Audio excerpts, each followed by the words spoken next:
Hi guys! May pa-order tayo ngayon kaya tara, samahan niyo akong gumawa ng unicorn fondant toppers.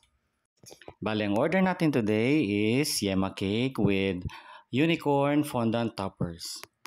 So, ito na nga, ginagawa na po natin yung head ng unicorn. At ito naman po ang pinapagaya po ng ating customer.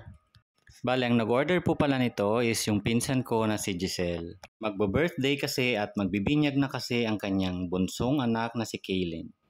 Siyempre, hindi natin gawa itong pinapakita ng customer, kaya hindi natin siya ma-photocopy or magagawa ng as is, ng tulad po ng sa picture na yon.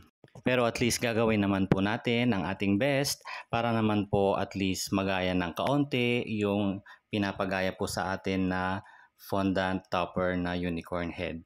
Bale, ang pinili ko na lang na mga colors na ilalagay sa buhok ng ating unicorn topper is pastel colors na lang.